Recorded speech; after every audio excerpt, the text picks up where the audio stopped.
50 बोसोर जानाय कालाइगाव गुदि बर' थुनलाइ आफादनि सनाथि मायथाइ फालिनाया दिनै जोब्बाय। उदालगुरि जिल्लानि सिङाव थानाय कालाइगाव गुदि बर' थुनलाइ आफादा सनाथि मायथाइ फालिदों। साननैनि बायदि मेहेरगोनां हाबाफारिजों जायगानि सा तेजेलपारा गामिनि दावगाफु लाइमोन क्लाब आरो लाइब्रेरिनि लांगोनायाव 3 आरो 4 मार्चआव खुंफुंनाय जायो। दिनै कालाइगाव गुदि बर' थुनलाइ आफादनि आफादगिरि महेन्द्र बर'आ आफाद सामलायनाय गेवलां मेलखौ बेखेवना होयो। बर' थुनलाइ आफादनि नेहाथारि कामेस्वर बर'आ मेलनि बराय बिबुंथिखौ होयो। धीरेश्वर बर' नार्जिया मख'जाथावदि साननैनि खुंनाय बे सनाथि मायथाइ फालिथाय हाबाफारियाव दिनै फुंनि समाव आफादनि फिरफिला बिरहोनाय जायो। बे गेवलां मेलाव गाहाय बुंथिगिरि महरै बाहागो लायो बर' थुनलाइ आफादनि लोगो आफादगिरि प्रशान्त बर'आ।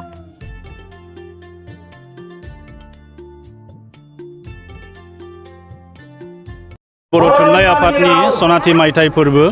बेयाव बाहागो लानानै जोबोरै गोजोननाय मोन्दों। मानो होनोब्ला थांनाय 1971 मायथाइयाव गायसनजानाय बे कालाइगाव गुदि बर' थुनलाइ आफादनि नाजानाय आरो मावसोमनायनि जाहोनावनो बे ग्रेटार कालाइगाव ओनसोलाव बर' बिजोंखौ गायसननाय ओमफ्राय फोथांनानै लाखिनाय जौगाहोनाय बेफोर गासै खामानिखौ बिथांमोना मावफुंनायाव जाफुंसारनो हादों। आरो बे ओनसोलनि रायजो राजाफोरखौ लोगो मोननानै जों जोबोद गोजोननाय मोन्दों।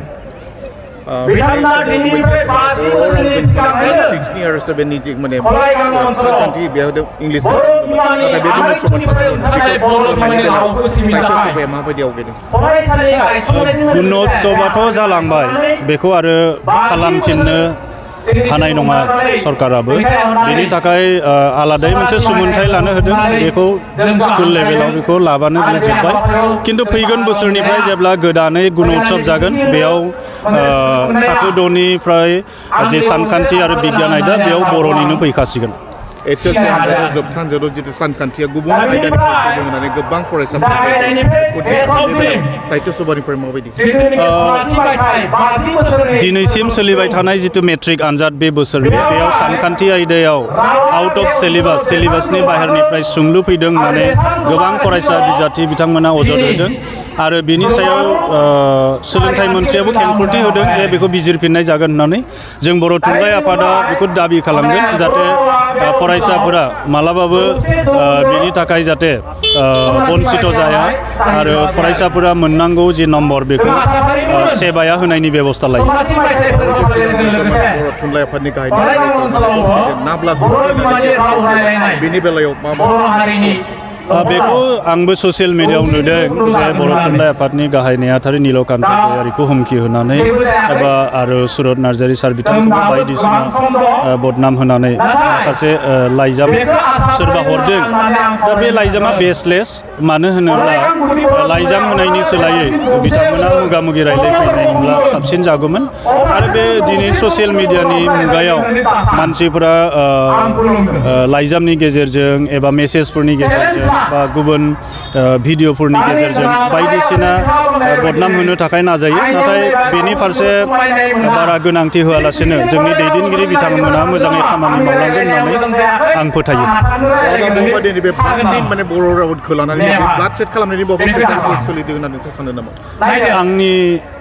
आं बिदि साना। आंनिसिम जेबो बिदि खबरबो गैथ'वा आरो बेखौ जों जानोबो होनाय नङा। बर' रावा जाबाय, नाथाय बे देबनागरि स्क्रिप्टखौ लायालासेनो रमान स्क्रिप्टजोंसो जोंनि बर'फोरनि गेजेराव स्क्रिप्टनि इस्युआ जोबखाबाय, कनसेन्सास जाबाय। आरो गभर्नमेन्ट अफ इन्डियायाबो जिहेतु बेखौ गनायनानै लाबाय आरो बे स्क्रिप्टजोंनो जोंनि भाषाखौ जोङो भारतनि 90 फारियाव थिसननो हाबाय, शिड्युल लेंगुवेज जाबाय। बेनि उनाव आरो हांखोनि बाथ्राखौ सानफिननाया जानाय नङा। बेखौ लानानै जों जेबो सावरायाखै। बे बुब्लिनि सनाथि मायथाइ खुंनाय फोथारनिफ्राय आं गिबियावनो नोंथांमोनखौ आं साबायखर जासिग्रोबाय। कालाइगाव गुदि बर' थुनलाइ आफादा 52 बोसोर पार जानायनि उनावहाय बर' रावनि फोथांना लाखिनायनि बिथिङाव नोजोर होनानै सनाथि मायथाइ खुंदों।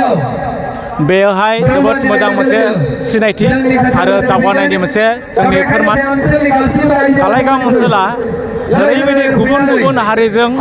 बेंखब जानाय ओनसोल। बेयो बर' गामि, बेयो हारसा गामि, बेयो बांगाल गामि। अब्लाबो बिथांमोना थाद'नाय गैयालासे बर' रावखौ बर' बिजोंनि फरायसालिनि गेजेरजों सिबिगासिनो दङ आरो बे लेखायैनो दिनै बिथांमोना गाजा गोमजायै जोबोद मोजाङै माने बेयाव सनाथि मेथाइ खुंबाय आरो बे जोंनि मोनसे रावा जे गोजौ थाखोआव सहैबाय आरो बिथांमोनाबो जे जोबोद मोजाङै हमथाना लाखिदों रावखौ आरो गुबुन हारिनि गेजेराव थानानैबो जे माने बर' रावखौ जोबोद माने फरायसालिनि गेजेरजों सिबिदों बेयो माने फोरमान आरो बेयो खुनु माने गोनो गोथो गैया बे ओनसोलाबो बर' रावनि रायलायनायाव फरायनायाव दावगानायाव जोबोद जौगा थाखोनि मोनसे माबा बिहोथाय होदों आरोखि बिथांमोना नुबाय आसाम सरकारा खिन्थु सोलो बोलो खालामनानैब्लाबो खिन्थु बर' रावखौ फोजोबनायनि लामायाव गोबां माने हाबाफारिफोर बानजायदों अब्लाबो खिन्थु फरायसा आफादजों लोगोसे थुनलाइ आफादा गोख्रोङै खामानि मावगासिनो दं गावनि थांखियाव नोजोर बे बेलायाव बे बेलायाव बर' थुनलाइ आफाद दुलाराय बर' फरायसा आफादा बिथांमोननि खैसारिखौ गासैखौबो मोनदांस' हादों आरोखि दा जेरावनोखि बर'फोरा गासैबो बिथिंखौ आन्दलन खालामालासिनो जेबो मुवा मोनाखै नाथाय मोनसे मुवा मोनदों बर'फोरा बे जाबाय मा बर' रावखौ आसामनि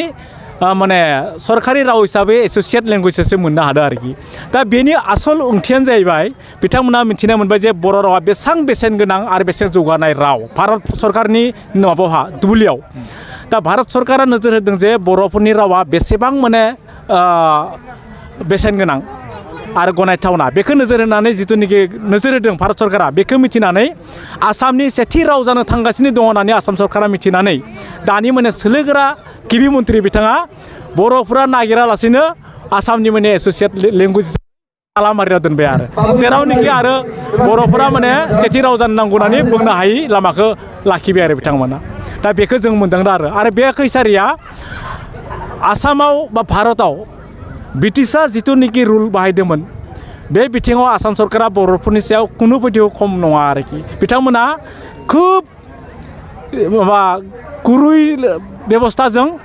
बर' रावखौ बोरै फुथारनो हायो बिनि माने सोलोआ सानफ्रोमबो बाहायगासिनो दं आरो बेखौ बर' थुनलाइ आफाद आरो दुलाराय बर' फरायसा आफादा मोनदांनायनि गेजेरजों खुनु दिन माने जानो होनो हाया आरो बेयो माने जोंहा बर' बिमानि रावखौ फोथांना लाखिनायाव फरायसालियाव बाहायनायाव रायलायनायाव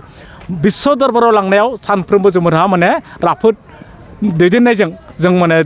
लांबाय थागोन आरोखि बे सोलोनि मोनसे बाहागो नामा जेराव माने मार्जार खालामनायनि फरायसालिखौ जेराव सरजाबनांबाय नंगौ दा सरजाबोब्ला बर' रावनिया जिहेथु आलादा राव दा बे हिसाबै माने उसुबिदा बेहाय जायानो हेंथा सोमजियानो दायो बिथांमोननि जिथु सोलो बाहायनाय बे हिसाबैथ' जागोन नाथाय जों बेखौ जानो होआ मानो जानो होआ बावैसो माने जों रायलायनायनि गेजेरजों जिथुनिखि थाखो 2नि बिगियान गोनोखो आरो माने सानखान्थि बेखौ रायलायनायनि सुक्ति थानाय सुत्तेव बिथांमोना माने इंराजि रावजों बे माने गुणोत्सबआव दैथायदोंमोन बेखौ जोङो दसेबो सम नेयालासिनो बर' थुनलाइ आफाद आरो दुलाराय बर' फरायसा आफादा जांख्रिनानै जिथुनिखि माने बेन खालामबाय ओइ दिनखालि होबथाबाय बेनि उनाव दायो बाध्य बिथांमोना माने बर' रावजोंनो आरो डुवेल लेंगुवेजजों बे टेटखौ माबाखौ गुणोत्सबखौ फाथिनो थाखाय बिथाङा बाध्य जाबाय बेफोरनो मोनफा मोनफा बिथांमोननि बे ब्रिटिशनि रुलजों बर' रावखौ बुथारनायनि सोलोआ बेफोरनो आरोखि दा बे बिथिङाव बर' थुनलाइ आफादा खुनु दिन माने थाद'नाय हाबा मावा आरोखि दिनै 50 बोसोर सनाथि मायथाइ खुंबाय बेबायदियाव माबायदि थांखि लानानै नोंथांमोननिसिम गिबियावनो खुलुमनाय जासिहरबाय कालाइगाव गुदि बर' थुनलाइ आफादनि गाहाय नेहाथारि हिसाबै दा कालाइगाव ओनसोलाव बर' थुनलाइखौ जागायजेननाया दिनैनिफ्राय 50 नङा 53 बोसोरानो जाबाय दायो जोंनि बे ओनसोलनि गोबां बर' फरायसाफ्रा बर' बिजों फरायनानै गेदेर गेदेर साख्रि आवग्रिनो हाबाय गोबां सुखु गोजोन संसारबो जाबाय नाथाय दिनै बे 50 बोसोर अबस्थासिम जोंनि बे कालाइगाव ओनसोलनि राव थुनलाइया जेसेबां जौगानांगौमोन जों एसेबां जौगाहोनो हायासै बे जोंनि थाखाय एसे लाजिनांथाव आरो दुखु नांथाव आरो मोनसे गुबै बाथ्राया जाबाय जायफोरा दिनै एसे साख्रि बाख्रि मोननानै रां रुफा आरजिनो हाबाय सुखु गोजोन संसार जानो हाबाय बिथांमोननि निगेटिभ साननायनि थाखायनो दिनै जों कालाइगाव हालामाव बर' बिजोंखौ जों रोहो रोहोयै सामलायलांनो हायाखै बेयो जोंनि थाखाय दुखुनांथाव